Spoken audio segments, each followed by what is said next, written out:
तो चलिए आज एक बहुत ही दिलचस्प टॉपिक पर बात करते हैं। उन लोगों के बारे में जो ऑनलाइन अपनी तस्वीरें ना के बराबर पोस्ट करते हैं। हम सबकी फीड में ऐसे लोग होते हैं, लेकिन क्या हम उन्हें सच में समझते हैं? कभी ध्यान दिया है सोशल मीडिया फीड में मौजूद उन घोस्ट्स पर? मतलब वो लोग हैं तो पर दिखते नहीं। न कोई सेल्फी, न कोई वेकेशन का अपडेट। ऐसे में जब पूरी दुनिया मुझे देखो की होड़ में लगी है, तो ये लोग इतने चुपचाप क्यों रहते हैं? देखिए, आमतौर पर हमारे दिमाग में यही आता है कि ऐसे लोग या तो शर्मीले हैं, या बोरिंग, या फिर थोड़े एंटी सोशल। लेकिन साइकोलॉजी एक बिल्कुल अलग ही कहानी बताती है। हो सकता है ये बर्ताव असल में गहरी सिक्योरिटी, सेल्फ अवेयरनेस और जबरदस्त कॉन्फिडेंस की निशानी हो। तो फिर इसके पीछे की पहली बड़ी वजह क्या है?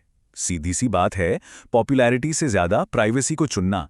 चलिए समझते हैं कि कुछ लोग अपने मेंटल स्पेस को इतना साफ सुथरा क्यों रखना पसंद करते हैं। साइकोलॉजिस्ट्स के मुताबिक जो लोग ऑनलाइन कम दिखते हैं, उनके लिए प्राइवेसी कोई लग्जरी नहीं, बल्कि एक प्राथमिकता है। ये सब कंट्रोल के बारे में है। मतलब वो खुद ये तय करना चाहते हैं कि दुनिया उनके बारे में कितना और क्या जानेगी। और यहीं पर सबसे जरूरी बात आती है, जहां ज्यादातर लोग लाइक्स और कमेंट्स से वैलिडेशन ढूंढते हैं। ये लोग सेल्फ वैलिडेशन पर चलते हैं। उन्हें ये सोचने की जरूरत ही नहीं पड़ती कि अरे ऐसा क्या पोस्ट करूं जिससे लोग इंप्रेस हों, क्योंकि वो अंदर से पहले ही सिक्योर महसूस करते हैं।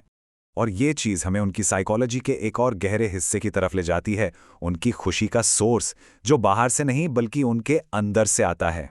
रिसर्च बताती है कि जो लोग कम पोस्ट करते हैं, उनमें अक्सर सेल्फ कॉन्सेप्ट क्लैरिटी बहुत हाई होती है। आसान भाषा में कहें तो उन्हें बहुत अच्छी तरह पता होता है कि वो कौन हैं, वो क्या चाहते हैं और कौन सी चीज़ें उनके लिए वाकई में मायने रखती हैं। ये मानसिकता ना दो अलग अलग तरीकों को दिखाती है।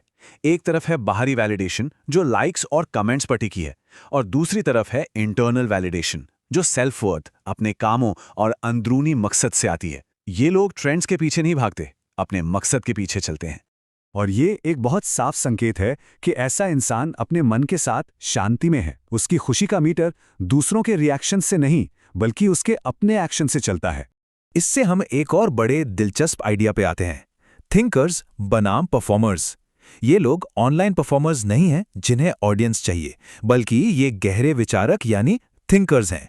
साइकोलॉजी में इसके लिए एक टर्म है, इंटरनल लोकस ऑफ इवैल्यूएशन।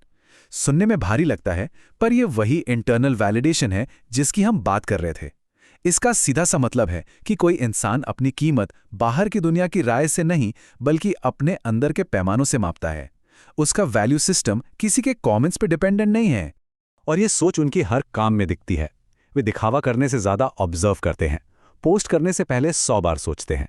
उन्हें ऊपर ऊपर की बातें बोरिंग लगती हैं और वो गहरी मतलब वाली बातचीत को वैल्यू देते हैं। और वो कुछ शेयर भी तभी करते हैं जब उन्हें लगता है कि वो बात सच में शेयर करने लायक है। तो इन सभी बातों को अगर हम जोड़कर देखें तो हमें कॉन्फिडेंस की एक बिल्कुल नई परिभाषा मिलती है। ये डिजिटल दुनिया के भ्रम से बाहर निकलने की एक कला है। उन्हें अपनी वैल्यू साबित करने के लिए पोस्ट करने की जरूरत नहीं पड़ती। वो पहले से ही महसूस करते हैं कि मैं जैसा हूं काफी हूं। ये एक गहरी इमोशनल सिक्योरिटी और सेल्फ एस्टीम की निशानी है, जिसे बाहर से किसी के ठप्पे की जरूरत नहीं है। और शायद सबसे बड़ी वजह यह है कि वो डिजिटल इल्यूजन के खेल को बहुत अच्छी तरह समझते हैं। वो जानते हैं कि सोशल मीडिया पर जो दिखता है वो अक्सर सच्चाई नहीं होती, बल्कि सच्चाई का एक बहुत ही संवारा हुआ, परफेक्ट दिखने वाला वर्जन होता है। साइकोलॉजी में इसे कहते हैं सोशल कंपैरिजन थ्योरी। ये वो आदत है जहां लोग अपनी जिंदगी, अपनी कामयाबियों और अपनी असलियत को दूसरों की चुनी हुई हाइलाइट्स रील से कंपेयर करके खुद को आंकते हैं।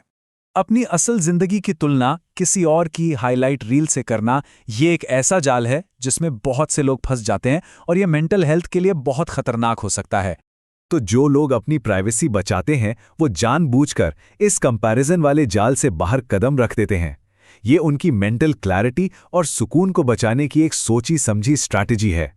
वो परफॉर्मेंस से ज्यादा शांति को वैल्यू देते हैं। तो अगली बार जब कोई ऐसा मिले जो अपनी तस्वीरें पोस्ट नहीं करता, तो उसे शर्मीला या बोरिंग समझने से पहले इन बातों के बारे में जरूर सोचिएगा। हो सकता है कि वो इंसान असलियत में ज्यादा जीता हो, इमोशनली ज्यादा स्टेबल हो और खुद को समझने में माहिर हो। ये लोग इस बात को बहुत गहराई से समझते हैं कि दुनिया को दिखना जरूरी नहीं है, खुद को समझना जरूरी है। उन्हें किसी और के देखे जाने की जरूरत नहीं, क्योंकि वो खुद को पहले ही देख चुके हैं। तो सवाल ये उठता है कि असली आत्मविश्वास वो है जो दिखाया जाता है या फिर वो जिसे दिखाने की जरूरत ही नहीं पड़ती।